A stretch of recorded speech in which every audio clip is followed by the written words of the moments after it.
Today, we are going to be talking about routines. Routines are something that can make or break where you want to go, what you want to do, who you want to become. Whether it's good or bad, it can make or break those things. So, as men, I believe there are some good and obviously bad routines and habits and rhythms that we can get into to maximize our life, maximize leading our families, businesses, ministries, and essentially becoming the man that God has called us to become. So that's what we're talking about here in today's video. Today's Tuesday lunch hour live. We're here every Tuesday at noon Central Standard Time on Tuesday. So that's what we're talking about here today.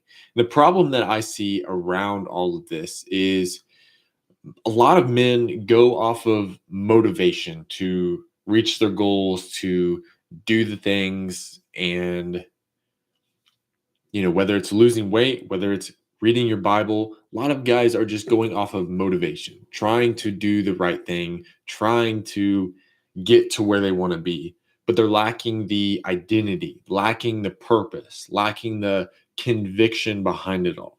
And so that's really where you have to start. Now, that's not what we're going into here in today's video. I've got a lot of other videos kind of on the mindset side of things and diving into all of that. So if that's you, if you don't have that piece down, you feel like you're missing that piece a little bit, then start with that.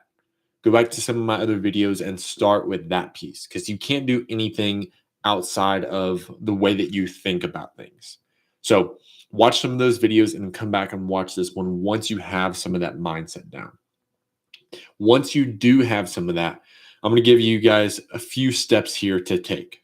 So the first thing that I would do, and I do some of this with my clients, is the first thing that I would do is start with some kind of time audit, calendar audit.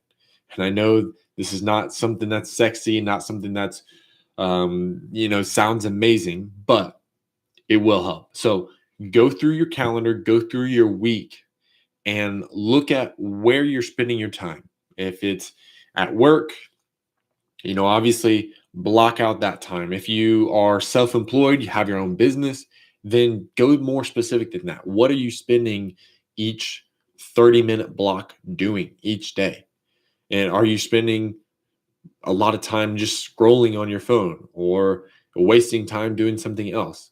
A lot of times there are going to be things within your calendar that you don't even realize you're spending so much time on, and you can put that time towards the goals that you want to reach. So that's the first thing. Go through a calendar audit your time for about a week. That'll give you a good picture of kind of where your natural decisions that you make are and where you're spending your time.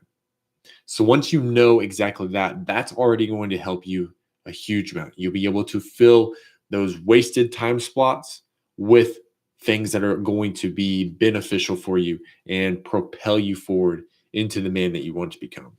So then after you have your calendar audit, you know where some open times are, you know where you're busy, etc. Then you kind of want to do the same thing for your energy. Well, with this, you're thinking about, where do I have energy to go work out?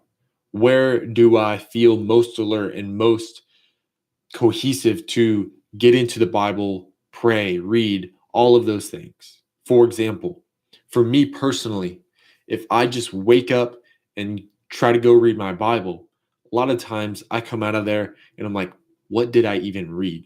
Or battling this not trying to fall asleep kind of thing. So for me, it's better to start my day with some kind of movement to help wake me up a little bit. And then once I get awake, I'm better mentally, better physically, and then I can work on the spiritual side of things. And so it's not that the spiritual side of things is not a priority to me.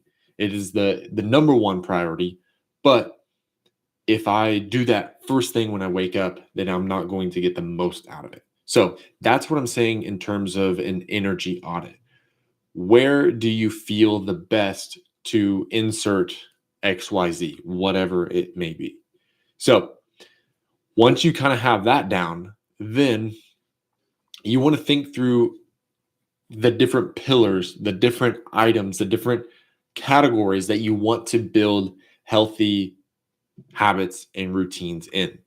So, a good, easy way to think about this is physically, spiritually, mentally, relationally. You can add financially to that as well.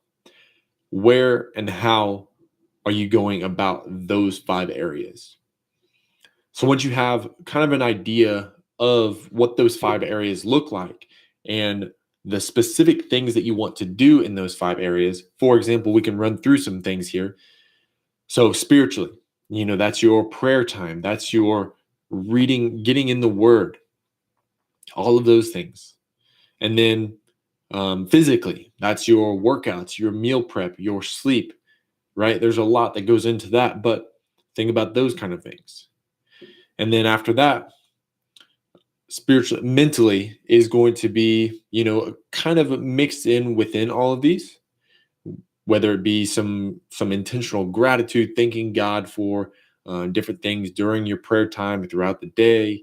Maybe it's a walk that you go on. All of those things kind of relate, spiritually, physically as well, but working on that mental side of things. And then relationally, are you spending time with your wife, your kids? Those different areas in different places that you want to invest in relationships. And if you're single, then how are you pouring into maybe the younger generation, or how are you spending time in community, different things like that. And then financially, do you have a budget? Are you tracking that budget? All of those kinds of things.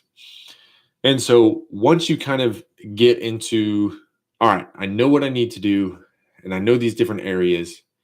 Now I need to actually make them happen, right? There's a strategy to this. We're not just trying, we're not just going off of motivation, but there's a strategy behind this, and there is intentionality behind it all.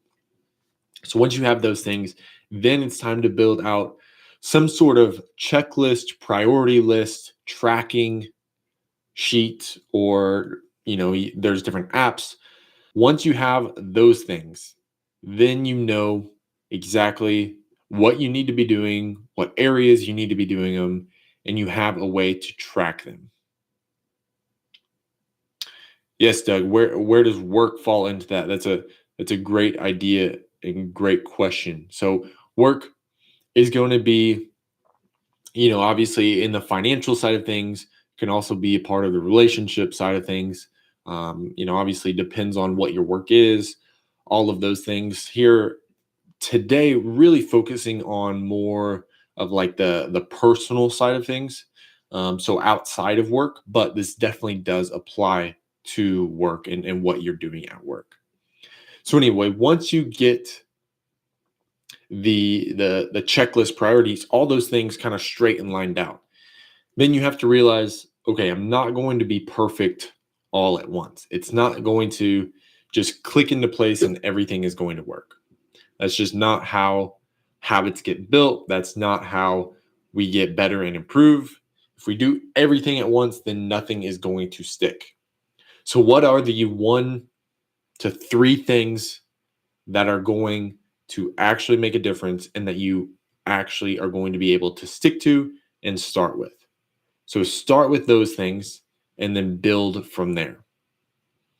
And then from there, you're going to go back week after week, and what adjustments do we need to make? What adjustments need to get made to improve, to get better at these things in these different areas? So with all that being said, to kind of wrap all of that up, you first want to see where you're spending your time. Where is the time that you can commit to these things that you want to improve in? Then you want to figure out where your best energy is spent doing these things. And again, for example, with that, maybe working out, you put towards a time when you're normally, maybe not tired, but you're normally a little drowsy during that time. So that workout then helps you wake up so you're better for the rest of the day. Then once you kind of get that energy audit, then thinking about all the different pillars and different things that you actually want to do. And after you have that, then you're going to actually make the plan, the priority list, the checklist, the tracker to be able to do those things. And again, you can't be perfect all at once. It's going to take time to transform and to become the man that God has called you to become and become the man that you want to be. So then from there, after you get going, you're going to have to make adjustments. It's not going to be perfect all at once. But with all that being said, there are mistakes that I've seen that I've done personally as well. And that is these ones here. The first one is forgetting about rest, forgetting about Sabbathing, forgetting about God made us with a limited amount of energy and we can't just grind all the time. We're going to have to take some time off. We're going to need to rest. We're going to need the time relaxing and not spend just thinking about the next thing that needs to get done. We're also can't overcomplicate everything. If we overcomplicate our to-do list, overcomplicate our priorities, then we're never going to get anything done in the first place anyway. I do this a lot with work specifically. If I've got a checklist that's 10 miles long, there's always more things that you can get done when you own a business, but there's only so many hours in the day and so much mind space and mental energy that you can put towards it. So don't overcomplicate things. And then you also can't expect perfect days, and you can't expect perfect weeks, months, years. There are going to be mistakes. There's going to be life that happens, but being consistent is the key to it all. Consistently good over occasionally great. That's been said, and that was not my phrase there, but that really hits home for me. Consistently good over occasionally great. And then from there, you can't expect instant results, whether it be building a business, losing weight, all of the different things, building a solid marriage. All of those things are not built overnight. They're built after weeks, months, and years of dedication and consistency. So you can't just wake up the next day and expect everything to be better and expect everything to happen. And then lastly, you can't expect it to be easy either. There are days that it's going to be hard. There are days that it's going to feel like you're in the flow and that you're going, but there are days that it's going to be a struggle. So throughout all of that, again, you need to have that foundation. The foundation to all of that is a relationship with Christ, is prayer, is diving into those things, and where is my identity within all of that.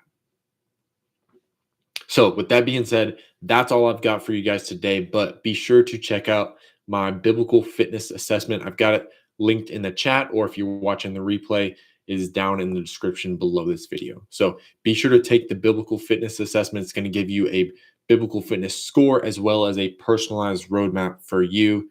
And you have the opportunity as well to book a free breakthrough session. So check those things out and have a blessed day.